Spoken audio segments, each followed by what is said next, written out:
मिलेगा आपको। मैं विक्रम सिंह जी को इनवाइट करता हूं, वो बेहतर स्थिति का आकलन कर सकेंगे। विक्रम सिंह जी, बहुत शुक्रिया आपका सर हमें समय देने के लिए।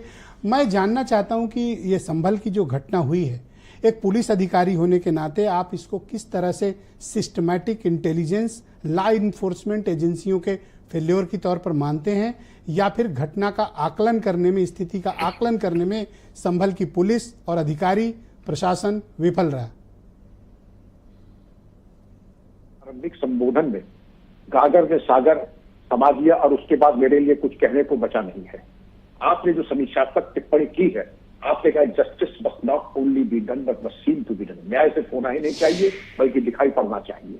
एसडीएम या जज ने जो अपना निर्णय दिया था, तो क्या ये बताया जाता है कि एक्स पार्टी दिया था? ऐसे महत्वपूर्ण प्रकरण में क्या एक्स पार्टी दिया जाना चाहिए? अगर एक्स पार्टी दिया था तो ये भी बहुत एक गंभीर प्रकरण है। ये भी जो इंक्वायरी सरकार ने ऑर्डर की है, इसके ऊपर विचार करना चाहिए।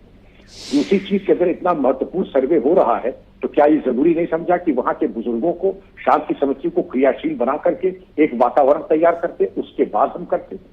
अगर हमने शांति समिति का गठन किया, उनको क्रियाशील नहीं किया, बुजुर्गों को हमने शामिल नहीं किया, तो ये बहुत बड़ी प्रशासनिक चूक है। और हम लोग जो पुलिस विभाग ने पूरा जीवन दिया है, हम कभी असहाय या हेल्पलेस नहीं फील करते हैं। भीड़ कहां से आ गई? आज आपने जो मौजूदा 163 भारतीय नागरिक सुरक्षा से पुरानी 144 आपने लागू की, तो 5 और उससे ज्यादा व्यक्ति लाठी बल्लम लेके नहीं आ सकते थे। यहाँ अगर भीड़ आ गई, कोई कह रहा 50,000, तो कहां से आ गए? आसमान से उतरे। पत्थर का छत इकट्ठा हो गए तो अकस्मात आ गए, आकाश वृष्टि हुई थी। तो ये सवाल तो वहां के पुलिस प्रशासन को देना होगा, आखिर ये जमावड़ा हुआ कैसे? और आपने जो यक्ष प्रश्न किया है, वास्तव में इसका कोई उत्तर है नहीं। और उत्तर क्या है ये आप भी समझ रहे हैं, मैं भी समझ रहा हूं। मेरी एक मजबूरी है कि जिस विभाग में मैं 36 साल रहा हूं, अब आप होशियार को इशारा करती है, मैं क्या आगे कहूं? तीसरी चीज मैं ये जरूर कहूंगा कि there is always a best way of doing everything. स्थिति पे नियंत्रण करने के लिए आपने वहां ये देखा होगा, हम कभी आगे जा रहे हैं, हम कभी पीछे आ रहे हैं। एक अफरा तफरी का माहौल है, एक अनुशासन के साथ। आपने फायरिंग की बात की, फायरिंग में कहीं आदेश देने की जरूरत नहीं है। जो सीनियर मोस्ट मजिस्ट्रेट है, या तो वो ऑर्डर देगा, मजिस्ट्रेट नहीं तो सीनियर मोस्ट पुलिस ऑफिसर है। और हमारी बलवा ड्रिल होती है। बलवा ड्रिल में सबसे पहले चरणबद्ध तरीके से चेतावनी, वाटर कैनन, टीयर गैस, लाठी, रबर बुलेट और फिर फायरिंग। इस चरण में 6 चरण में होता है। तो अब उसके चलते ब्रजेश जी, आप तो खैर इंक्वायरी, जुडिशियल या बेंच इंक्वायरी ऑर्डर हो गई है, ये सब चीजें देखी जाएंगी। लेकिन इसमें जो आपने चूक बताया, भीड़ का इकट्ठा होना, भीड़ का आक्रामक होना, भीड़ के ढांचे लगा लेना।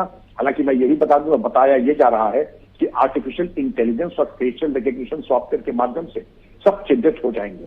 और जो मृत्यु हुई है, ये बताया जा रहा है पुलिस ने फायरिंग नहीं की, पुलिस ने केवल टीयर गैस चलाया। चलिए, अगर बड़ी सरकारी कह रहे हैं कि फायरिंग नहीं हुई है, तो पर जो आपने देखा होगा कि बहुत से वीडियो वायरल हुए हैं और उसमें पुलिस अधिकारी गोली चलाते दिख रहे हैं। वो जितना मैंने देखा, मैंने जो ईमानदारी से बता रहा हूं, मैंने 2 चीजें चिन्हित की हैं। एक तो टीयर गैस गन है, जो कि 45 डिग्री के कोण पे चलाई जाती है, जिससे पैराबोला बने और टीयर गैस दूर जाके गिरे। लेकिन कुछ ऐसे अनुशासनहीन लोग होते हैं जो टीयर गैस पैराबोला में नहीं, वो सीधे बॉडी वाइटल पार्ट से मारते हैं। मैं इसकी संभावना से इनकार नहीं कर रहा, अब भगवान करे ऐसा ना हो।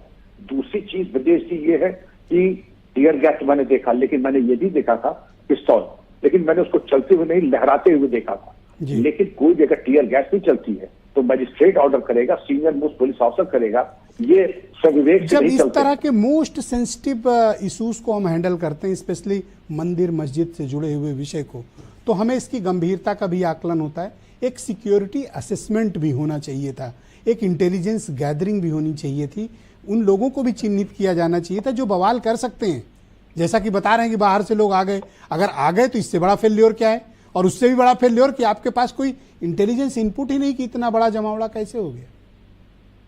विजय जी, हर थाने में हिंदुस्तान के 6 रजिस्टर ऐसे होते हैं जो कि ऐसे मौके पे खंगाले जाते हैं। रजिस्टर बदमाशान, सांप्रदायिक सूचना रजिस्टर, सांप्रदायिक गुंडा रजिस्टर, विलेज क्राइम नोटबुक, ग्राम अपराध पुस्तिका, थानाध्यक्ष गोपनीय डायरी, इनको खंगाल की जो भी अभी सूचना होती है और पुराने 20 साल में जो भी अपराधी प्रकाश में आए, हिस्ट्री शीटर आए, उनको पहले ही नजरबंद कर लिया जाता है। क्या यहाँ पर एक भी व्यक्ति नजरबंद किया गया? अगर नहीं किया गया है, ये भी एक चूक थी। इसके बाद आप अगर आ जाएं कि आपने बाद में प्रिवेंटिव एक्शन लिया, तो तो प्रिवेंटिव एक्शन तो पहले ले लेना चाहिए था। बाद में अगर लिया तो क्या लिया? संवेदनशील प्रकरण में एक एटमॉस्फेयर तैयार किया जाता है। हर जिले में इंटरनल सिक्योरिटी स्कीम होती है, आंतरिक सुरक्षा योजना। ऐसे मौके पर उसका पूर्वाभ्यास भी किया जाता है, जिससे कि जब ऐसी स्थिति उत्पन्न हो हर अधिकारी कर्मचारी को मालूम हो इसकी ड्यूटी क्या है। पूर्वाभ्यास में हर चीज। सर मैं ये जानना चाहता हूं कि ऐसे में चलिए एसपी से चूक हो गई असेसमेंट करने में, कम से कम 2 लेयर तो फील्ड में होती है, आईजी, डीआईजी और एडीजी की, उसके बाद फिर लॉ एंड ऑर्डर की, और फिर फाइनली डीजीपी के पास कमांड होती है। जब हमारे पास मल्टी लेयर पुलिस फोर्स का लॉ इन्फोर्समेंट एजेंसी हैं, तो ये गाइड क्यों नहीं किया गया कि ये सिचुएशन ऐसी खराब हो रही है तो हमें ये प्रिकॉशंस लेने चाहिए? देखिए, एक आईपीएस अफसर और वो भी पुलिस अधीक्षक के पद पे जो रहता है, ये उम्मीद की जाती है, ये मैं जो आपको बता रहा हूँ कोई रॉकेट साइंस है, ये तो बहुत ही बेसिक और मौलिक चीजें हैं। ये उम्मीद की जाती है कि जिले का एसपी डीएम अपने आप ही देख लेंगे, कर लेंगे। अगर नहीं, वो हमें क्या लगता है कि जिस तरीके से 19 को शांतिपूर्ण तरीके से हो गया, ये खुशफहमी में थे सभी लोग कि अब जो 24 को होगा, ये होगा 23 को होगा, 24 को होगा, वो शांतिपूर्ण तरीके से निकल नहीं निकला। आपको हमेशा ये तैयार रहना चाहिए, keep the gun powder dry. आप बंदूक और शस्त्र बिल्कुल तैयारी हालत में रखिए, जिससे कि जब जरूरत पड़े तो ये ना हो कि ये क्या जगह है दोस्तों, ये स्थिति नहीं आनी चाहिए। और हुआ क्या, पुलिस वाले 20 घायल, लेकिन हमारे राजनेताओं ने जो बची कुची कसम थी, सबने मतलब एक दूसरे पे आरोप प्रत्यारोप, लेकिन एक शब्द सहानुभूति का पुलिसकर्मी जो घायल हुए, पुलिसकर्मी तो आप सबके हैं, हम अकेले थोड़ी उनके प्रति एक शब्द सहानुभूति का। मैं दूसरे चरण में आपके बाकी विचारों को सर सम्मिलित करूंगा, परिचर्चा को